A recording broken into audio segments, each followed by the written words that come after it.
Israel और Hamas के बीच लंबे समय से जंग जारी है। इसी बीच इजराइल के प्रधानमंत्री बेंजामिन नेतन्याहू का बड़ा बयान सामने आया है। उन्होंने कहा कि बंधकों की रिहाई के लिए गाजा में जंग खत्म करने की हमास की मांग के आगे समर्पण करना इजराइल के लिए भयानक हार होगी। बेंजामिन नेतन्याहू की कैबिनेट ने इजराइल में अल जजीरा के संचालन को अस्थायी रूप से बंद करने का फैसला किया है। समाचार एजेंसी रॉयटर्स की रिपोर्ट के अनुसार इजरायली कैबिनेट ने कहा कि अल जजीरा ने राष्ट्रीय सुरक्षा को खतरा पैदा किया है। नेतन्याहू ने कहा कि अल जजीरा के संवाददाताओं ने इजराइल की सुरक्षा को नुकसान पहुंचाया है और इजरायली डिफेंस फोर्स के सैनिकों के खिलाफ भड़काया है। अब समय आ गया है कि हमास के मुखपत्र को हमारे देश से बाहर निकाल दिया जाए। उन्होंने कहा कि भड़काऊ चैनल अल जजीरा अब इजराइल में बंद कर दिया जाएगा। सरकारी बयान में कहा गया कि इजराइल के संचार मंत्री ने तुरंत कार्रवाई करने के लिए एक आदेश पर हस्ताक्षर किए हैं, लेकिन इस कदम का समर्थन करने वाले एक सांसद ने कहा कि अल जजीरा इस फैसले को अदालत में चुनौती दे सकता है। सरकारी आदेश के अनुसार इजराइल में अल जजीरा के कार्यालय बंद कर दिए जाएंगे, इसके प्रसारण उपकरण जब्त कर लिए जाएंगे और चैनल को केबल और सैटेलाइट कंपनियों से काट दिया जाएगा। कंपनी की वेबसाइटें भी ब्लॉक कर दी जाएंगी।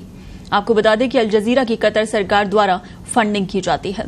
अल जजीरा गाजा में हमास के खिलाफ इजराइल के सैन्य अभियान की लगातार आलोचना कर रहा है। ये कदम ऐसे समय उठाया गया है जब कतर युद्ध विराम और बंधकों की रिहाई के लिए समझौता करने का प्रयास कर रहा है, जिससे गाजा में लड़ाई रुक सकती है। पिछले महीने इजराइल की संसद ने सिच ने एक कानून को मंजूरी दी थी, जिसके तहत इजराइल में विदेशी समाचार नेटवर्क को अस्थायी रूप से बंद करने की अनुमति दी गई थी, जिन्हें राष्ट्रीय सुरक्षा के लिए खतरा माना जाता है। और इसी बीच अब इजराइल और फिलिस्तीनी क्षेत्रों में अल जजीरा प्रमुख वालिद ओमैरी ने इजरायली कैबिनेट के फैसले को खतरनाक बताया है। कंपनी ने कहा कि यह निर्णय पेशेवर विचारों के बजाय राजनीति से प्रेरित था। उन्होंने कहा कि अल जजीरा की कानूनी टीम इजरायली सरकार के फैसले को चुनौती देने वाली याचिका की तैयारी कर रही है। इजराइल के प्रधानमंत्री बेंजामिन नेतन्याहू की सरकार ने यह आदेश ऐसे वक्त दिया है जब कतर गाजा में युद्ध को लेकर इजराइल और हमास के बीच संघर्ष विराम समझौते में मदद कर रहा है।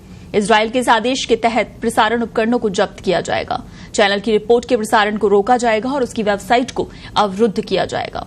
माना जा रहा है कि यह पहली बार है जब इजराइल ने किसी विदेशी समाचार संस्थान के कामकाज को रोक दिया है। अल जजीरा, जो कि 7 अक्टूबर को हमास के इजराइल पर हमले के बाद से लगातार युद्ध की खबरें प्रसारित करता रहा है।